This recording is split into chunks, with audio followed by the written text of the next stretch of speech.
है जिससे हमें जीवन का स्तर बढ़ाने के लिए एक बड़ी जिम्मेदारी के रूप में हर कोई व्यक्ति को इसका अनुकरण करना चाहिए। हमें अपनी व्यक्तिगत स्वच्छता, पालतू जानवरों की स्वच्छता, पर्यावरण की स्वच्छता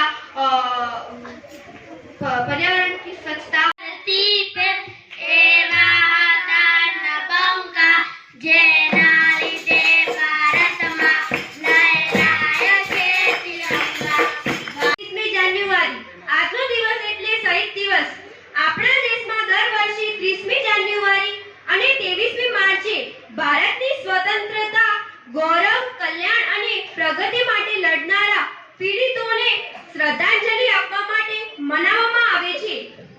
ગાંધીજીનું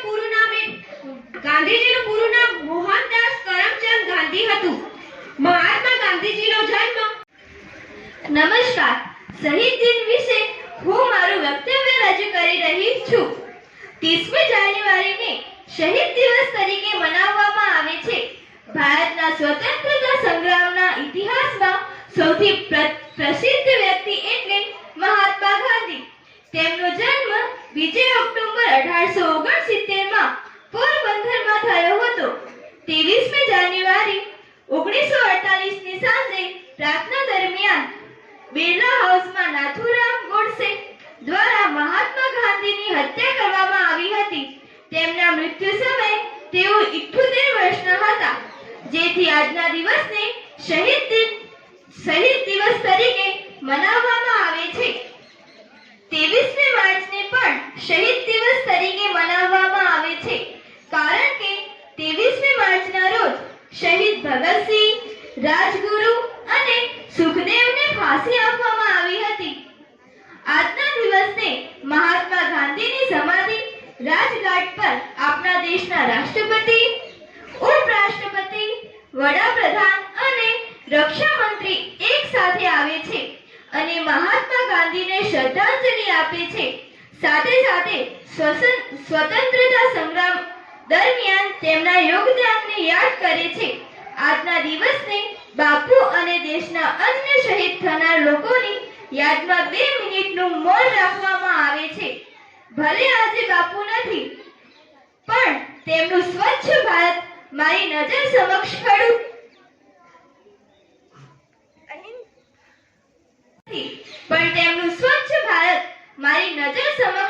છે। અહિંસાના પૂજક અને સ્વચ્છતાના આગ્રહી બાપુને મારા કોટી કોટી વંદન। અસ્તુ, આભાર। મહાત્મા ગાંધીજીનો જન્મ 2 ઓક્ટોબર 1869 ના રોજ પોરબંદરમાં થયો હતો। તેમનું પૂરું નામ મોહનદાસ કરમચંદ ગાંધી હતું। તેમની માતાનું નામ પુતળીબાઈ હતું। બાળપણમાં તેમણે હરિશ્ચંદ્ર નાટક જોયું હતું અને શ્રવણની વાર્તા વાંચી હતી। તેની તેમના હૃદય પર ઊંડી અસર થઈ। તે દિવસથી તેમણે સાચું બોલવાનો અને મા-બાપની સેવા કરવાનો નિર્ધાર કર્યો। ગાંધીજી માધ્યમિક શિક્ષણ પૂરું કરી ઉચ્ચ અભ્યાસ કરવા માટે વિલાયત ગયા અને બેરિસ્ટર બન્યા। ગાંધીજી વકીલાયત કરવા માટે દક્ષિણ આફ્રિકા ગયા હતા। ત્યાં તેમણે ગોરાઓ દ્વારા હિન્દીઓને થતો અન્યાય નજર જોયો। તેમણે પોતાને પણ ત્યાં ચાલતા રંગભેદનો કડવો અનુભવ થાય છે। તેમણે તે અન્યાય દૂર કરાવવા માટે અહિંસક લડત ઉપાડી। તેમાં તેમને સફળતા મળી। ત્યાર પછી ગાંધીજી દક્ષિણ આફ્રિકાથી ભારતમાં આવ્યા। તે વખતે ભારતમાં અંગ્રેજોનું શાસન ચાલતું હતું। ભારતને અંગ્રેજોની ગુલામીથી મુક્ત કરવા માટે ગાંધીજીએ દેશવ્યાપી આંદોલન શરૂ કર્યું।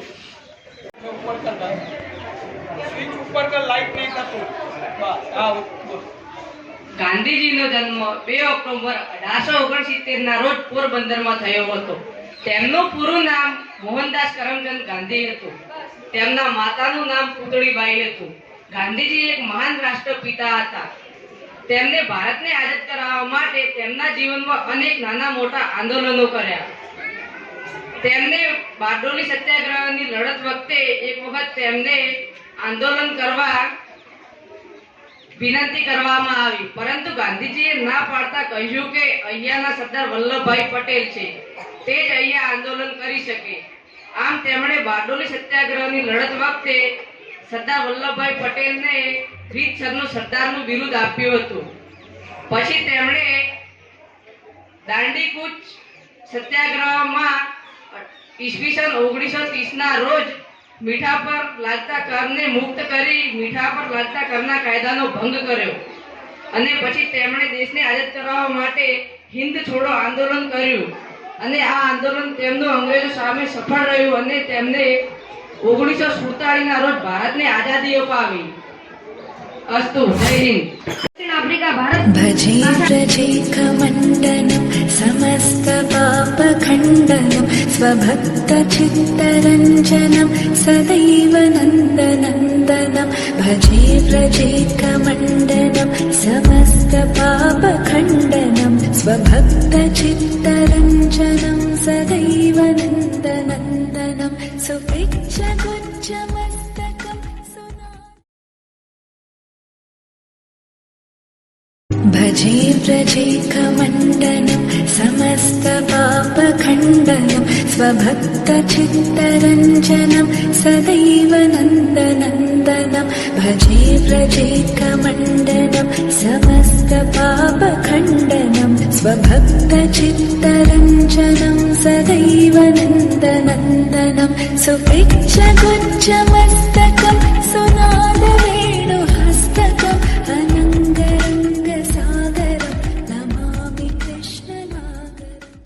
भजे व्रजेकमण्डनं समस्तपापखण्डनं स्वभक्तचित्तरञ्जनं सदैव नन्दनन्दनं भजे व्रजेकमण्डनं समस्तपापखण्डनं स्वभक्तचित्तरञ्जनं सदैव नन्दनन्दनं सुपिच्छगुच्चमस्तकं सुनादवेणुहस्तकम्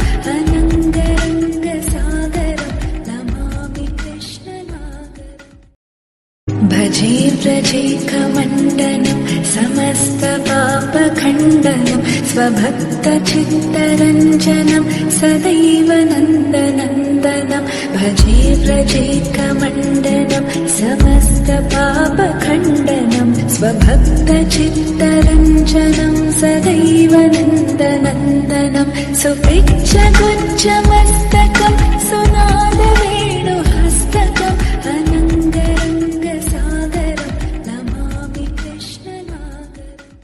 भजे व्रजेकमण्डनं समस्तपापखण्डनं स्वभक्तचित्तरञ्जनं सदैव नन्दनन्दनं भजे व्रजेकमण्डनं समस्तपापखण्डनं स्वभक्तचित्तरञ्जनं